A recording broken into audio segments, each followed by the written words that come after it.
గౌరవనీయులు వెంకయ్య నాయుడు గారు, ఉషమ్మ గారు, వేదికపై ఉన్నటువంటి ముఖ్యులు, పెద్దలు, ఈ సంతోషకరమైనటువంటి సందర్భంలో నన్ను ఆహ్వానించినటువంటి ప్రముఖులు, ఫ్యామిలీ మెంబర్సు, అదే రకంగా మీ ముందు వెంకయ్య నాయుడు గారితో నాకున్నటువంటి పరిచయాన్ని షేర్ చేసుకోవటానికి అవకాశం ఇచ్చినటువంటి వారు, వినటానికి వచ్చినటువంటి మీ అందరికీ కూడా ప్రత్యేకంగా నమస్కారాలు తెలియజేసుకుంటున్నాను. నేను ఈరోజు గవర్నర్గా మాట్లాడటానికి రాలేదు. వెంకయ్య నాయుడు గారితో ఈ హాల్లో నాకున్నంత సీనియర్ దీంట్లో పరిచయం ఎవరికీ లేదు. మల్లికార్జున గారు చెప్పారు 56 సంవత్సరాలని. నేను 1969 నుండి వారితో నాకు పరిచయం. 69లో ఏబీవీపీలో ఉన్నప్పుడు మొట్టమొదటిసారి ఆల్ ఇండియా కాన్ఫరెన్స్ త్రివేంద్రంలో జరుగుతున్నప్పుడు దానికి వెళ్ళాం. ఒకటే ట్రైన్లో ఉన్నాం. అక్కడికి వెళ్ళినప్పుడు ఆ ట్రైన్ మీద అక్కడ ఉన్నటువంటి కమ్యూనిస్ట్ వాళ్ళందరూ రాళ్లతో అటాక్ చేస్తే అక్కడ నుండి కలిసి పోయినటువంటి ఆ సందర్భం ఇప్పటికీ నాకు గుర్తుంది. 1969 తర్వాత విద్యార్థి పరిషత్ స్టేట్ సెక్రటరీగా వారిని విజయవాడలో ఎన్నుకోవటం జరిగింది. ఆ తర్వాత కంటిన్యూస్గా చాలా సందర్భాల్లో మేమిద్దరం కలిసి ఒకటే దీంట్లో ప్రయాణం చేస్తున్నట్టుగా. ఏజ్లో నాది 49, వారిది 49, ఓ 5-6 నెలలు వారు పెద్ద. ఏబీవీపీ ఆర్గనైజేషన్లో కలిసి పనిచేసినాం. ఏబీవీపీలో పనిచేస్తున్నప్పుడే జయప్రకాష్ నారాయణ గారి ఉద్యమం వచ్చింది. ఆ ఉద్యమంలో తెలంగాణకి నేను కన్వీనర్ని, ఆంధ్ర ఏరియాకి వారు కన్వీనర్. తెలంగాణలో జయప్రకాష్ నారాయణ గారి యొక్క పబ్లిక్ మీటింగ్ ఇక్కడ సికింద్రాబాద్లో జరిగితే నేను ప్రిసైడ్ చేశాను. ఆంధ్రలో జరిగినటువంటి జయప్రకాష్ నారాయణ గారి యొక్క మీటింగ్, పబ్లిక్ మీటింగ్ని వారు ప్రిసైడ్ చేశారు. ఆ తర్వాత ఎమర్జెన్సీ వచ్చింది. ఎమర్జెన్సీలో వారు జైల్లో ఉన్నారు, నేను జైల్లో ఉన్నాను. జైల్లో ఉన్నప్పుడే జనతా పార్టీ ఫామ్ అయింది. జనతా పార్టీ ఫామ్ అయినప్పుడు నీలం సంజీవ్ రెడ్డి గారు వెంకయ్య నాయుడు గారిని ఆంధ్ర ఏరియాకి జనతా పార్టీ యూత్ వింగ్కి కన్వీనర్గా చేశారు. నన్ను తెలంగాణకి కన్వీనర్గా చేశారు. ఆ రకంగా మళ్ళీ జనతా పార్టీలో కలిసి ఇది చేసినాం. ఆ తర్వాత యువమోర్చా వచ్చినప్పుడు యువమోర్చా స్టేట్ కమిటీకి వారు అధ్యక్షులు, నేను జనరల్ సెక్రటరీని. ఆ తర్వాత ఎన్నికలు వచ్చినాయి. ఎన్నికల్లో వారు 78లో కంటెస్ట్ చేశారు, 83లో కంటెస్ట్ చేశారు. చాలామంది క్రిటిక్స్ వారి గురించి మాట్లాడేటప్పుడు చాలామందికి ఏంటంటే లేటర్ పార్టీ తెలుసు కానీ గతం తెలియదు కాబట్టి గతం తెలియకుండా మాట్లాడేటువంటి వాళ్ళు చాలామంది ఉంటారు. వెంకయ్య నాయుడు ఆయన ఎప్పుడు పబ్లిక్ లీడర్ అండి, రాజ్యసభ మెంబర్గా ఉన్నాడు, రాజ్యసభ నుండే వచ్చారని చెప్పి మాట్లాడేటువంటి వాళ్ళు ఉన్నారు. కానీ దురదృష్టం ఏంటంటే చాలా విషయాలు తెలిసినటువంటి వాళ్ళు కూడా సందర్భాన్ని బట్టి కండెమ్ చేయరు. వారు 78లో ప్రజాప్రతినిధిగా గెలిచారు. 83లో ఏ పార్టీతో సంబంధం లేకుండా, పొత్తు లేకుండా గెలిచినటువంటి వారిలో వారొకరు. ఆ సందర్భంలో ఆ 83లో గెలిచినటువంటి వాళ్ళల్లో నేను కూడా ఉన్నాను, నాకు సీనియర్ వారు. అసెంబ్లీలో మాట్లాడేటప్పుడు వారు లీడరు, జంగారెడ్డి గారు డిప్యూటీ లీడరు, నేను ఎమ్మెల్యేని.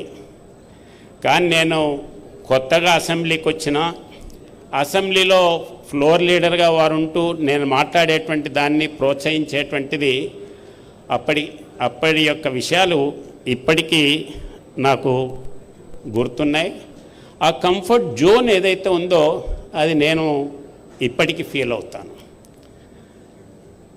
ఆ తర్వాత 84లో రామ్లాల్ యొక్క ఎపిసోడ్, ఎన్టీ రామారావు గారిని దించేయటం.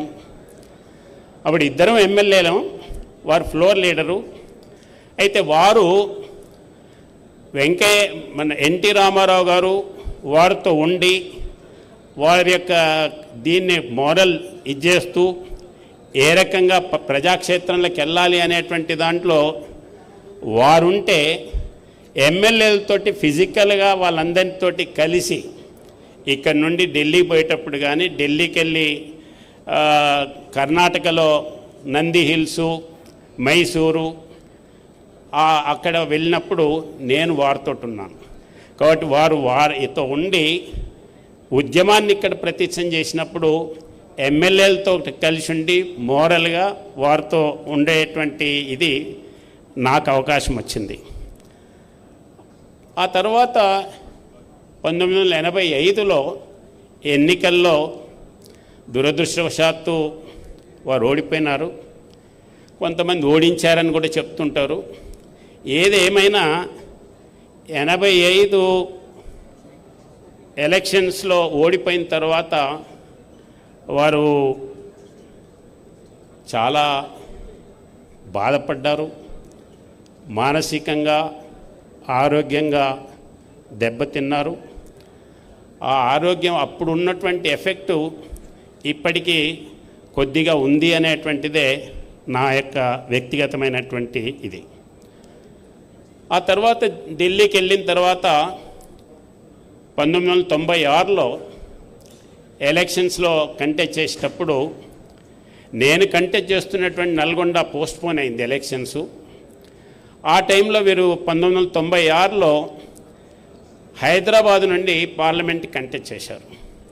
నాది పోస్ట్పోన్ అయింది కాబట్టి నన్ను పార్లమెంట్ దీంట్లో ఉన్నప్పుడు చేవెళ్ళలో ఇంద్రారెడ్డి కంటెస్ట్ చేస్తున్నాడు కాబట్టి చేవెళ్ళ డామినేటింగ్ చేస్తున్నాడు, చాలా ఏజెంట్స్ని కూడా పెట్టేటువంటి పరిస్థితి లేదు.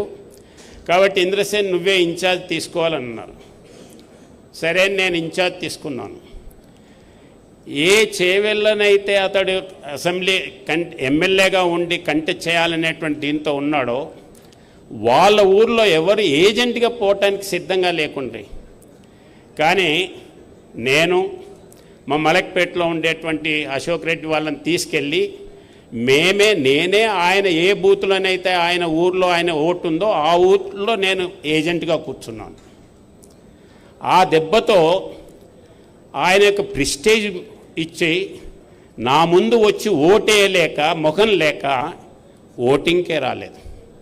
కాబట్టి క్యాండిడేట్గా కంటెస్ట్ చేసినటువంటి వ్యక్తి సొంత ఓటు కూడా వేసుకున్నటువంటి పరిస్థితి ఏదన్నా ఉంది అని అంటే అది అని చెప్పి నేను చెప్పగలుగుతాను. కాబట్టి ఆ రకంగా 96 ఎలక్షన్స్ నాకు బాగా గుర్తుండిపోయేటువంటి ఎలక్షన్స్. ఆ తర్వాత పార్టీ కార్యక్రమాలు చాలా విషయాలు చెప్పారు. అడ్మినిస్ట్రేటివ్ దీంట్లో జనరల్గా పాలిటిక్స్ నుండి వచ్చినటువంటి వాళ్ళు అడ్మినిస్ట్రేటివ్ దీంట్లో వచ్చినప్పుడు ఆఫీసర్స్ ఏది చెప్తే అదే పోయేటువంటి ధోరణిలో ఉంటారు. కానీ వెంకయ్య నాయుడు గారు ఒకసారి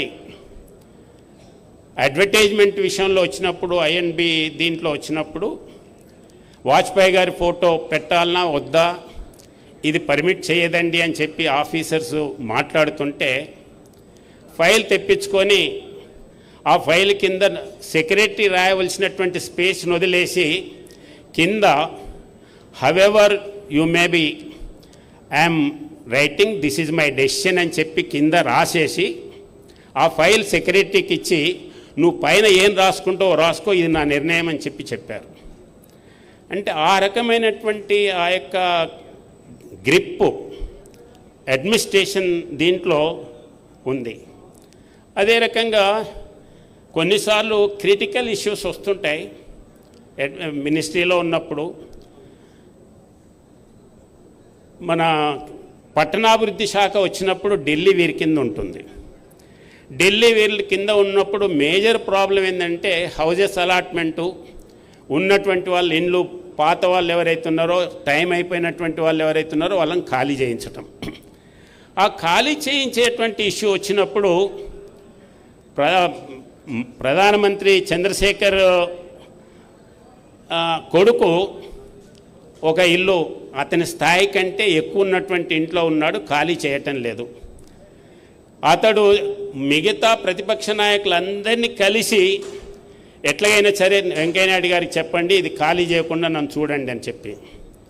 కానీ ఆయన ఖాళీ చేయకపోతే ఆయనను పేరు పెట్టుకొని మిగతా వాళ్ళందరూ కూడా ఖాళీ చేయకుండా ఉండేటువంటి పరిస్థితి ఉంది. కాబట్టి వారు అప్పుడు వయా మీడియా కొన్ని ఎంపీస్కి వాళ్ళకు ఎట్లా మేనేజ్ చేయాలనేటువంటి దాంట్లో పార్లమెంటరీ అఫేర్ మినిస్టర్కి కొన్ని విషయాలు తెలుసు. కాబట్టి దాన్ని ఇక్కడ ఉన్నటువంటి సత్య వీళ్ళు చేసి ఇది కాదయా, డిస్క్రిషనరీ దీంట్లో నాకున్నటువంటి పవర్స్ ఉన్నాయి, దాన్ని యూజ్ చేసి నీకు కావాలంటే గోల్ఫ్ క్లబ్లో మెంబర్షిప్ ఇస్తాను, కానీ ఇది ఖాళీ చేయాలనంటే వెంటనే ఒప్పుకొని దాన్ని ఖాళీ చేశారు.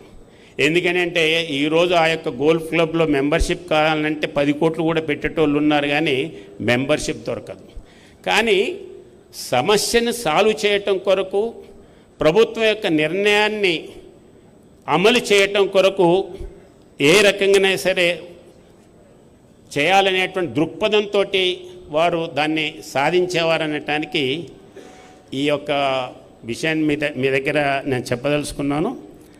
అదే రకంగా పార్లమెంట్లో ఉపరాష్ట్రపతిగా చైర్మన్గా ఉన్నప్పుడు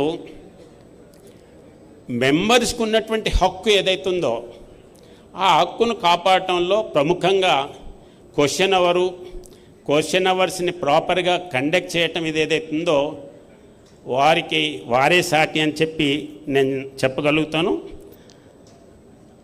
ఇవే కాకుండా కార్యకర్తల్ని గుర్తుపెట్టుకోవటమే కాదు, కోవిడ్ సమయంలో ప్రతి ఒక్క కార్యకర్తకి ఫోన్ చేసి వారిని పలకరించటం, వారు చేసిన తర్వాతనే చాలామంది ఈ రకంగా కూడా కార్యకర్తలను కాంటాక్ట్లో పెట్టుకొని మోరల్ బూస్టప్ చేయొచ్చు అనేటువంటి విషయాన్ని మిగతా వాళ్ళు కూడా ఆచరించడం జరిగిందని చెప్పి నేను ఈ సందర్భంగా మనవి చేసుకుంటూ, ఆ రకంగా చాలా విషయాలు ఉన్నాయి చెప్పటానికి, కానీ సమయం తక్కువ ఉంది. కాబట్టి ఇది తెలుగు సామాన్యుని యొక్క ఆత్మగౌరవానికి ప్రతీక అని చెప్పి, పల్లె నుండి వచ్చి పద్మవిభూషణ్ వరకు, వైస్ ప్రెసిడెంట్ నుండి పద్మవిభూషణ్ వరకు అందుకున్నటువంటి వ్యక్తి మన వెంకయ్యనాయుడు గారని, వారికి భగవంతుడు ఆయుష్, ఆరోగ్యం, పరిపూర్ణ ఆరోగ్యం, ఆయుష్ ఇవ్వాలని చెప్పి నేను భగవంతుని ప్రార్థిస్తూ నమస్కరిస్తున్నాను. జై హింద్, జై భారత్.